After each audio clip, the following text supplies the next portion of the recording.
हो गया, समझ लीजिए इसको। देखिए टॉपिक का नाम है लोकतंत्र में सिविल सेवाओं की भूमिका। यानी कि सबसे पहले आपको शब्दों के मतलब पता होना चाहिए। सबसे पहले तो आपको क्या पता होना चाहिए कि लोकतंत्र क्या होता है। ये कहाँ पर पढ़ाया जाता है?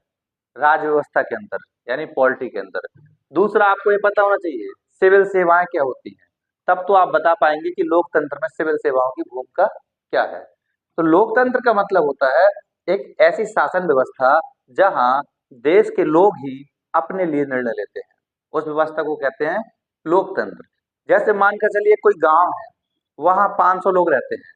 अब कोई निर्णय अगर गांव के लिए लेना है कि गांव में विकास कैसे किया जाए, तो ये 500 लोग एक साथ मिलकर बैठ सकते हैं, बैठते हैं पंचायतों में, और 500 लोग अपने ओपिनियन दे सकते हैं। कोई कहेगा यहाँ पाइपलाइन डलवानी चाहिए, कोई कहेगा अच्छी सड़कें बनवाइए सबसे पहले जो रुपए है, कोई कहेगा कि पानी की टंकी यहाँ लगवाइए, कोई कुछ कहेगा, कोई कहेगा कि वन क्षेत्र बढ़वाइए।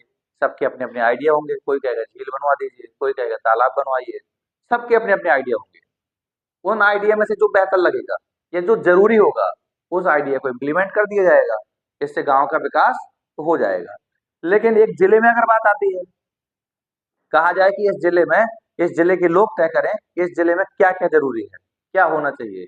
तो क्या लोग, एक जिले में आबादी मान लीजिए 10 लाख, यहाँ की अगर हम बताएं 10 लाख है, यहाँ की 10 लाख प्लस आबादी है प्रयागराज की। तो अगर मान लीजिए इस जिले के 10 लाख लोग एक जगह आकर बैठ सकते हैं, तो फिर कहा जाएगा कि हर घर से एक व्यक्ति आए, तो आबादी लगभग कितनी हो जाएगी? 50 से 60 हजार लोग हो जाएंगे इकट्ठे। इतने तो फिर भी बैठ सकते हैं, लेकिन ये भी बहुत ज्यादा है। यानी कि 50 से 60 हजार लोग भी एक जगह बैठकर निर्णय नहीं कर पाएंगे। क्यों? आपस में लड़ेंगे।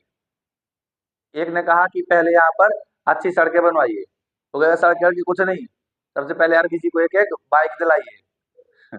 तो उसी में फिर मारकूट हो जाएगी, है ना। अड़ोसी पड़ोसी रहते हैं, पता पड़ा मोहल्लेदारी की नफरत, और वहां सभा में बैठकर निकाल रहे हैं। कोई बंदूक बंदूक लेकर ही पहुंच जाएगा, तो कहेगा सब शांत हो जाओ, नहीं तो एक एक को मार देंगे यहीं पर।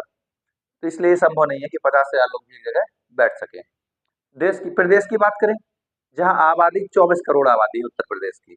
अब क्या ये 24 करोड़ लोग एक जगह बैठ पाएंगे? असंभव है। तो लोकतंत्र में हमने ये तो कह दिया कि लोकतंत्र का मतलब एक ऐसी शासन व्यवस्था जहां देश के लोग देश के लिए निर्णय करते हैं। तो क्या ये संभव है कि 140 करोड़ की आबादी एक साथ निर्णय ले सके किसी मामले में? असंभव है। तो कहा कि लोकतंत्र के भी कई प्रकार होते हैं। मेजरली दो प्रकार से बांटते हैं, एक होता है प्रत्यक्ष लोकतंत्र और एक होता है अप्रत्यक्ष लोकतंत्र। प्रत्यक्ष लोकतंत्र और अप्रत्यक्ष लोकतंत्र का मतलब समझ लीजिए। प्रत्यक्ष लोकतंत्र का मतलब एक ऐसी शासन व्यवस्था जहां पर निर्णय व्यक्ति अपने लिए खुद करेगा, सीधे रूप में। जैसे आपके घर में जो निर्णय लिए जाते हैं, तो मान लीजिए कोई नई चीज खरीदनी है, सब लोग बैठते हैं, उसी में बातचीत होती है। तो वो क्या हो गया? प्रत्यक्ष लोकतंत्र, कि आपके घर में कोई वाहन आना है, कोई गाड़ी आनी है, सब लोगों ने मिलकर तय कर लिया किस रंग की लेनी है, कौन सी गाड़ी लेनी है। अब वो गाड़ी आप उठा लाए, तो ये क्या हो गया? प्रत्यक्ष लोकतंत्र, जो कि घरों में पाया जाता है, कुछ घरों में पाया जाता है। अधिकांश में क्या चलता है? तानाशाही, डिक्टेटरशिप। आप कहेंगे गाड़ी लेनी है, और गाड़ी की जगह स्कूटी लाकर पिताजी रख देंगे, कहेंगे खुश। तो कहेंगे ये क्या हो गया, कुछ मांगा था कुछ मिला। समझ पा रहे हैं इस बात को? अधिकांश घरों में यही होता है ना। आपकी बातें सुनी नहीं जाती। आप जब तक बेरोजगार रहेंगे, जब तक आपकी बात को कोई सीरियसली नहीं लेगा, ना माता पिता लेंगे, उनसे आप लाख कहते रहिए। तो देखिए हम लोग लोकतंत्र की बात तो करते हैं कि देश में लोकतंत्र खतरे में है, ये है, सब बोल देते हैं। लेकिन कभी अपने घर में झांक कर देखिएगा कि आपके घर में लोकतंत्र है? आपसे हर बात पूछी जाती है? इतना ही नहीं, हद तो तब है जब आपकी शादी की बात होती है, उसमें भी पिताजी अधिकांश चीजें तय करके आ जाते हैं। फिर आप मुंह बात करते कहते हैं ये क्या हो गया, ये तो पूरा एकदम से वक्त पलट गया, है ना। तो वही कह रहे हैं कि देश में लोकतंत्र तो छोड़िए, पहले घर में लोकतंत्र लाइए। लोकतंत्र का मतलब एक ऐसी